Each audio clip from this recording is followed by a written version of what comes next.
أعوذ بالله من الشيطان الرجيم. بسم الله الرحمن الرحيم. تبارك الذي بيده الملك وهو على كل شيء قدير. الذي خلق الموت والحياة ليبلوكم أيكم أحسن عملا وهو العزيز الغفور. الذي خلق 7 سماوات طباقا ما ترى في خلق الرحمن من تفاوت فارجع البصر هل ترى من فطور ثم ارجع البصر كرتين ينقلب إليك البصر خاسئا وهو حسير. ولقد زينا السماء الدنيا بمصابيح وجعلناها رجوما للشياطين وأعتدنا لهم عذاب السعير. وللذين كفروا بربهم عذاب جهنم وبئس المصير. إذا ألقوا فيها سمعوا لها شهيقا وهي تفور تكاد تميز من الغيظ كلما ألقي فيها فوج سألهم خزنتها ألم يأتكم نذير قالوا بلى قد جاءنا نذير فكذبنا وقلنا ما نزل الله من شيء إن أنتم إلا في ضلال كبير. وقالوا لو كنا نسمع أو نعقل ما كنا في أصحاب السعير فاعترفوا بذنبهم فسحقا لأصحاب السعير.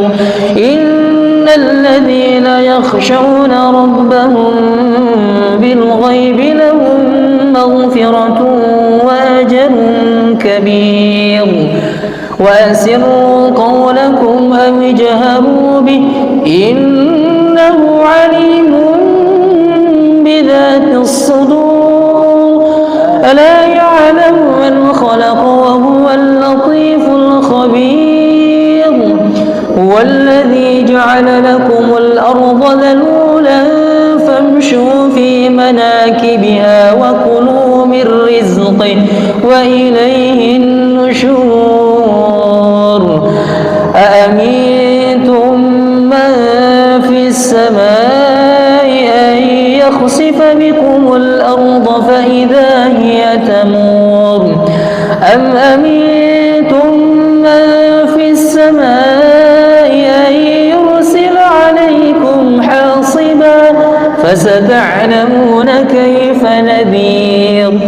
ولقد كذب الذين من قبلهم فكيف كان نكير. أولم يروا إلى الطير فوقهم صافات ويقبضن ما يمسكهن إلا الرحمن إنه بكل شيء بصير. أمن هذا الذي هو جند لكم ينصركم من دون الرحمن إن الكافرون إلا في غرور. أمن هذا الذي يرزقكم إن أمسك رزقه بل لجوا في عتو ونفور. أفمن يمشي مكبا على وجهه أهدى أمن يمشي سويا على صراط مستقيم. قل هو الذي أنشأكم وجعل لكم السمع والأبصار والأفئدة قليلا ما تشكرون قل هو الذي ذرأكم في الأرض وإليه تحشرون ويقولون متى هذا الوعد إن كنتم صادقين قل إنما العلم عند الله وإنما أنا نذير مبين فلما رأوه زلفة سيئت وجوه الذين كفروا وقيل هذا الذي كنتم به تدعون قل أرأيتم إن أهلكني الله ومن معي أو رحمنا فمن يجير الكافرين من عذاب أليم قل هو الرحمن آمنا به وعليه توكلنا فستعلمون من هو في ضلال مبين قل أرأيتم إن أصبح ماؤكم غورا فمن يأتيكم بماء معين صدق الله العظيم. الفاتحة.